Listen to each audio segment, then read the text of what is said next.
Nano, ¿estamos? Muy bien.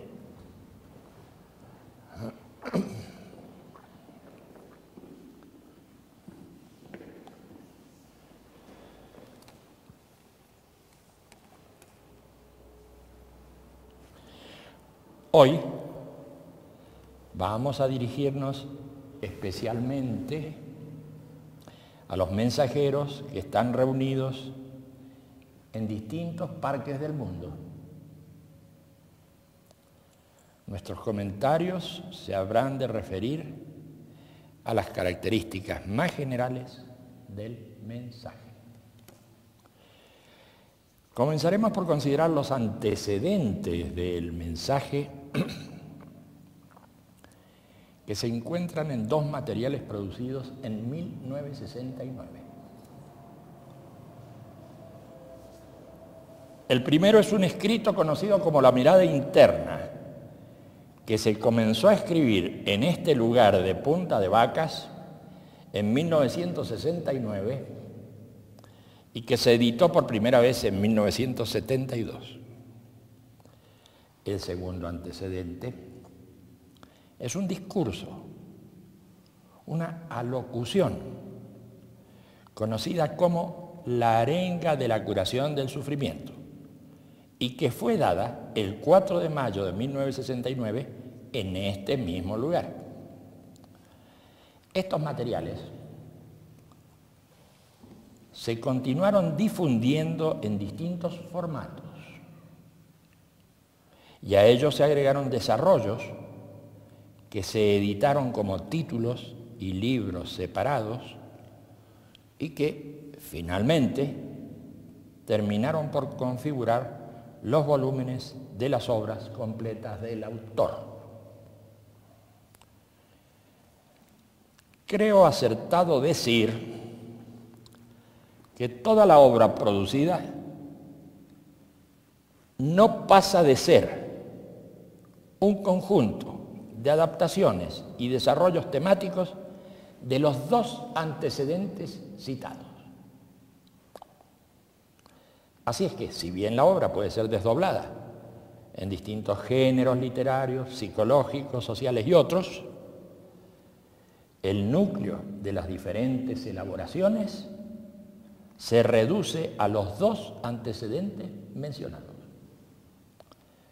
Por esto, los distintos escritos y las distintas intervenciones públicas no son sino extensiones, desarrollos y explicaciones de las producciones básicas que hemos mencionado anteriormente. Hace poco tiempo apareció el mensaje.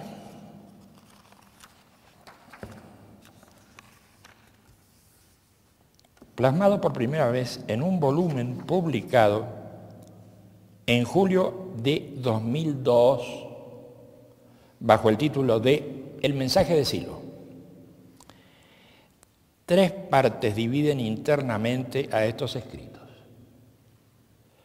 el libro, la experiencia y el camino. El libro no es sino la mirada interna. La experiencia es la parte práctica del mensaje plasmada a través de 8 ceremonias. Finalmente, el camino es un conjunto de reflexiones y sugerencias.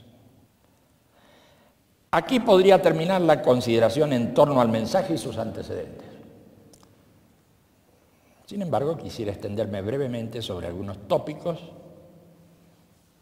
que, desprendiéndose de la arenga de la curación del sufrimiento, han servido de referencia y han permitido el desarrollo de temas individual y socialmente importantes, como lo referido a las distinciones entre dolor y sufrimiento. En la arenga, el conocimiento más importante para la vida está referido a la comprensión del sufrimiento y la superación del mismo sufrimiento. Lo importante es distinguir entre el dolor físico y el sufrimiento mental. Se sufre por 3 vías: la de la percepción, la del recuerdo, la de la imaginación. El sufrimiento delata el estado de violencia, violencia que está conectada al temor.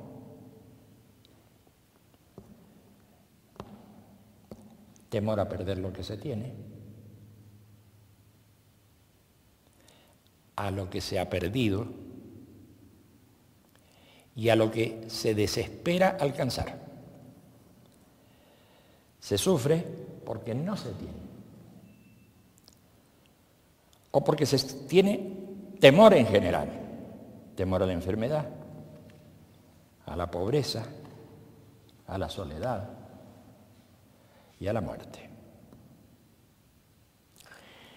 La violencia tiene por raíz el deseo. El deseo aparece en distintos grados y formas, que van desde la ambición más desmedida hasta las aspiraciones más simples y legítimas. Atendiendo este punto, por la meditación interna, el ser humano puede reorientar su vida. El deseo motiva la violencia, que no queda en el interior de las personas, sino que contamina el medio de relación. También se observa aquí a las distintas formas de violencia, y no solamente a la primaria, que es la violencia física. Desde luego están además las formas de violencia económica, racial, religiosa, sexual, psicológica, moral y otras más o menos embozadas o disimuladas. Y otras más o menos embozadas o disimuladas. La violencia en el hombre, movida por ese tipo de deseos, no queda solamente como enfermedad en su conciencia, sino que actúa sobre el mundo de los otros hombres, se ejercita con el resto de la gente. No creas que hablo de violencia refiriéndome solamente al hecho armado de la guerra. Es de violencia física. Hay una violencia económica. La violencia económica es aquella que te hace explotar a otro. La violencia económica se da cuando robas a otro, cuando ya no eres hermano del otro, sino que eres ave de rapiña para tu hermano. Hay además una violencia racial. ¿Crees que no ejercitas la violencia cuando persigues a otro que es de una raza diferente a la tuya? ¿Crees que no ejerces violencia cuando lo difamas por ser de una raza diferente a la tuya? Hay una violencia religiosa. ¿Crees que no ejercitas la violencia cuando no das trabajo, o le cierras las puertas, o despides a alguien por no ser de tu propia religión? ¿Crees que no es violencia religiosa cercar a aquel que no comulga con tus principios por medio de la difamación? Cercarlo en su familia, cercarlo entre su gente querida, porque no comulga con tu religión. Hay otras formas de violencia, que son las formas impuestas por la moral filistea. Tú quieres imponer una forma de vida a otros. Tú debes imponer la vocación al otro. Pero ¿quién te ha dicho a ti que eres un ejemplo que debe seguirse? ¿Quién te ha dicho que puedes imponer una forma de vida porque a ti te place? ¿Dónde está el molde? ¿Y dónde está el tipo para que tú lo impongas? He ahí otra forma de violencia. Únicamente puedes acabar con la violencia en ti y en los demás y en el mundo que te rodea por la fe interna y la meditación interna. No hay falsas puertas para acabar con la violencia. Este mundo está por estallar y no hay forma de acabar con la violencia. No busques falsas puertas. No hay política que pueda solucionar este afán de violencia enloquecido. No hay partido ni movimiento en el planeta que pueda acabar con la violencia. No hay falsas salidas para la violencia en el mundo. En esta arenga se destaca la necesidad de contar con una conducta simple que oriente la vida. También se dice que la ciencia y la justicia son necesarias para vencer el dolor. Pero la superación de los deseos primitivos es necesaria para vencer el sufrimiento mental. Son muchos los elementos que pasan de esta arenga a distintos libros, tales como Humanizar la Tierra, Cartas a mis amigos, Diccionario del Humanismo y Habla Siglo. Y también a exposiciones como La acción válida, El sentido de la vida, Humanismo y Nuevo Mundo, La crisis de la civilización y el humanismo, ¿Qué entendemos hoy por humanismo universalista?, etcétera.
El otro antecedente, la mirada interna, trata sobre el sentido de la vida.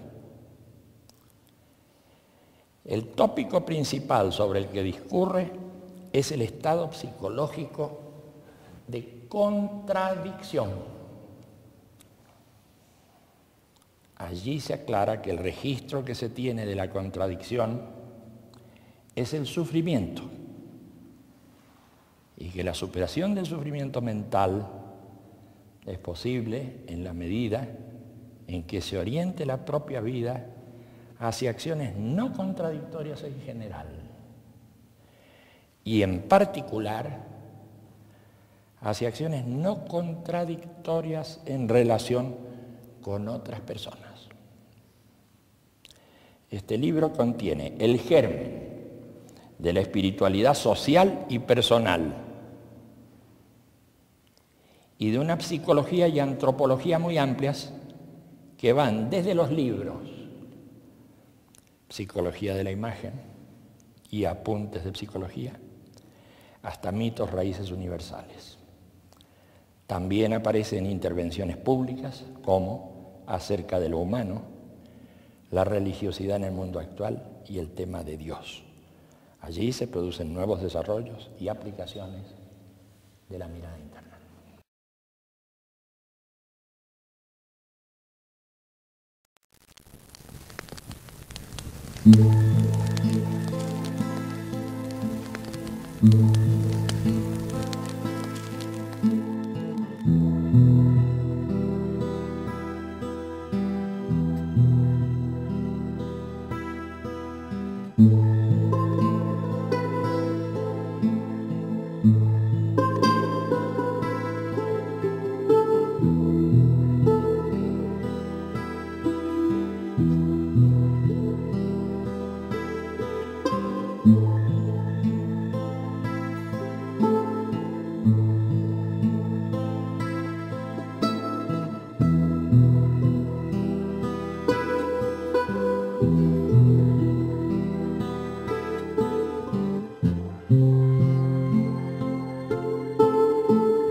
Es claro que los antecedentes que estamos mencionando en relación al mensaje de Silo se mezclan e implican mutuamente, sobre todo en la segunda y tercera parte, porque en lo que hace a la primera es la mirada interna la que se transcribe directamente.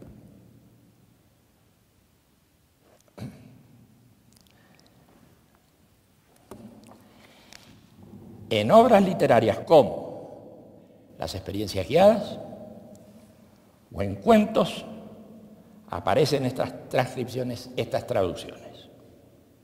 Hay relatos y ficciones. O bien, en El ensueño y la acción o El bosque de Bomarzo se deja ver el fuerte contenido de una psicología que ya se manifestaba en los antecedentes que venimos mencionando desde el comienzo.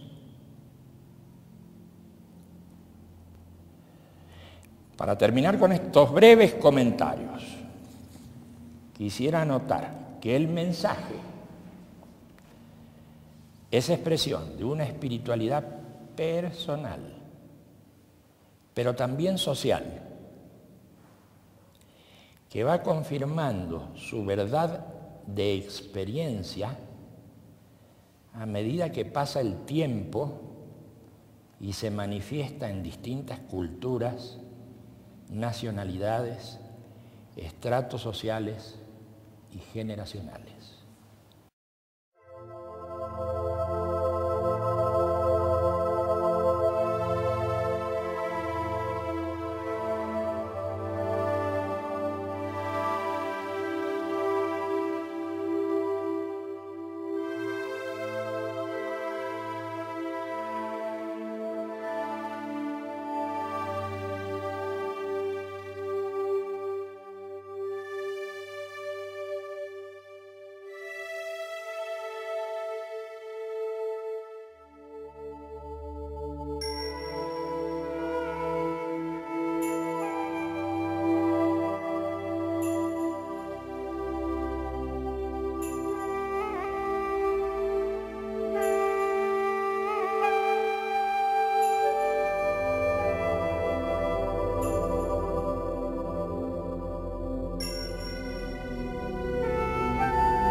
Una verdad de este tipo no necesita de dogmas, ni de formas organizativas fijas para su funcionamiento y desarrollo. Por ello, los mensajeros, es decir, aquellos que sienten y llevan a otros el mensaje, destacan siempre la necesidad de no aceptar coacciones sobre la libertad de ideas y creencias, y de tratar a todo ser humano del mismo modo en que uno desea ser tratado. Este alto valor en las relaciones interpersonales y sociales hace al mismo tiempo que los mensajeros trabajen contra toda forma de discriminación, desigualdad e injusticia.